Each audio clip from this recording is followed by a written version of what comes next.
You don't have to look like this to do well at your job. If you're anything like me, you probably have a tendency to be a people pleaser of your friends, your parents, your boss, and even your coworkers. But there are ways to protect yourself and your sanity when it comes to your career. Hi, my name is Janet, and I'm currently a manager at a fintech startup. In this video, I'm going to answer number 1, how do you confidently excel in your career?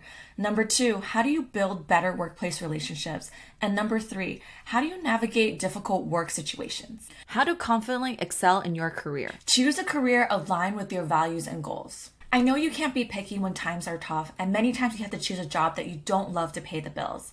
But that doesn't mean that you can't have clear goals and a plan for where you want to be. Don't let your current status quo keep you from wanting more for yourself, dreaming bigger, and searching for a more fulfilling job that's in line with your values and identity. Always be learning. Continuous upskilling is a big part of leveling up.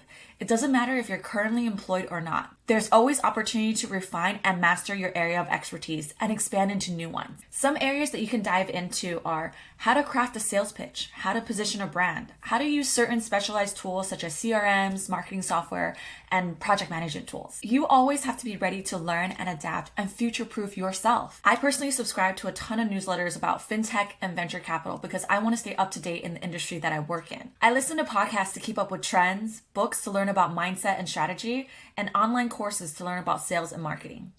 Let me know if you're interested in some of my favorite resources. Point being, understand what else is out there and expand your capabilities and mind for better career opportunities.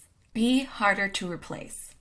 All companies believe that every employee is replaceable, even the CEO. So no matter how crucial you think you are, they can find somebody to fill your shoes, but you can make yourself harder to replace. It really starts with the basics that not everyone else does. Be punctual, be accountable, say what you mean and mean what you say. Mentor others, learn new skills and volunteer for new projects.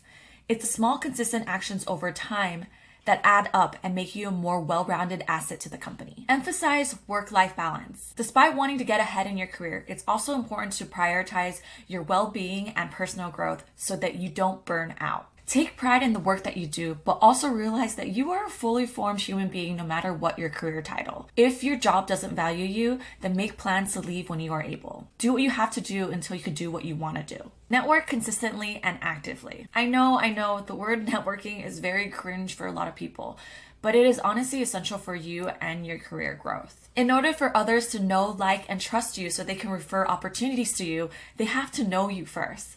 But the good thing is, networking can come in many different ways. It doesn't have to be big networking events. It could just be one-on-one coffee chats, or even on social media through Twitter DMs or LinkedIn messages. You want to hit that sweet spot when others in your network are willing to vouch for you and refer you to jobs because they know that you know your stuff. Always be applying. So until you hit that sweet spot when job opportunities are always coming towards you, you should keep your resume updated and always be applying. You never know when there might be layoffs or changes in your employment that surprise you. So it's best to keep your interview skills sharp and your resume updated so you can be ready. As they say, you should always be earning or learning at your job.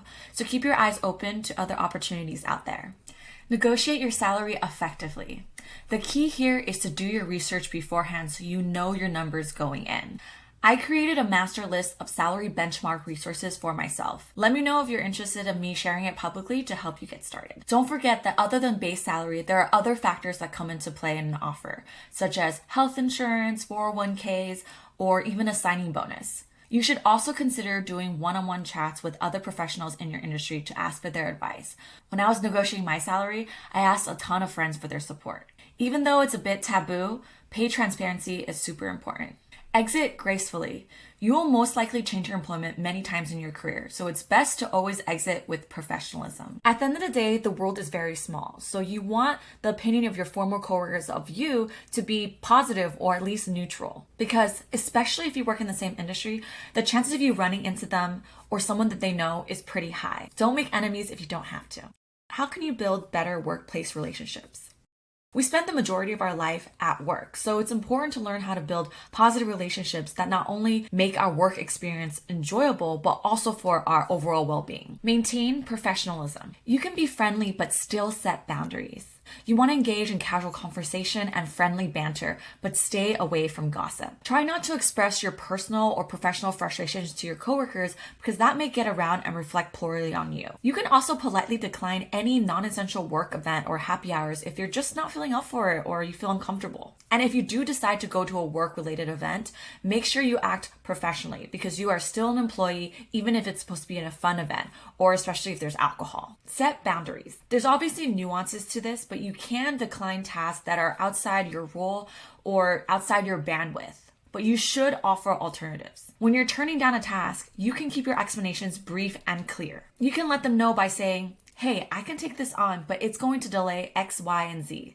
Is that okay? You are in control of adapting your work boundaries to your job responsibilities. And this is not to say that you shouldn't stretch yourself and learn new skills or take on new projects. Just make sure that you don't get taken advantage of. A lot of times your bosses don't even know that you're feeling overwhelmed unless you're vocal about it. So make sure you check in with yourself and find that balance. Communicate effectively and clearly. Don't apologize too much when you're talking. Women tend to do this. We say, sorry, can I have this report?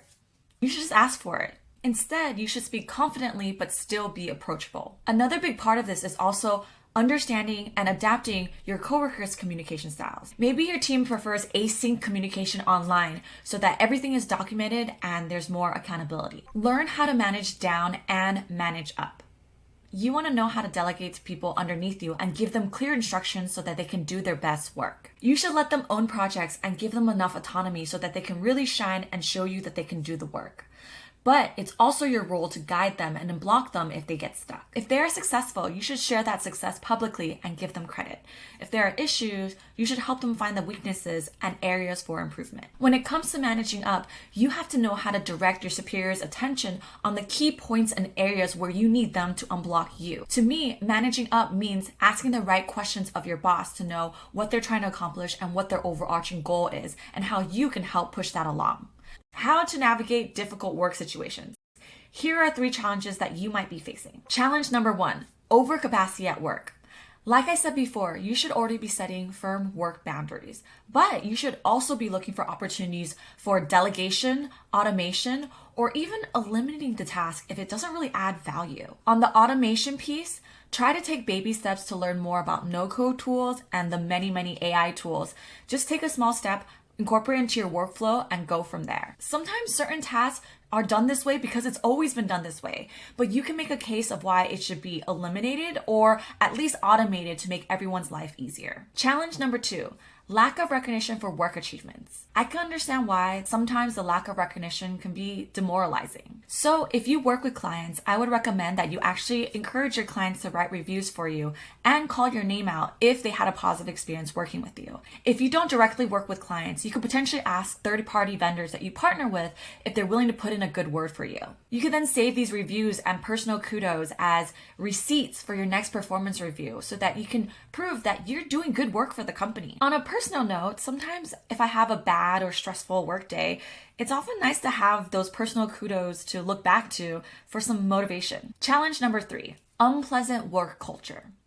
Like I said before, as much as possible, resist the urge to contribute to office gossip and negativity. But you can also consider leaving if the place is really too toxic and you can't do your best work or be your best self if you have to deal with workplace racism or sexism or bullying. So this goes back to the first point of this entire video, your values, identities, and goals.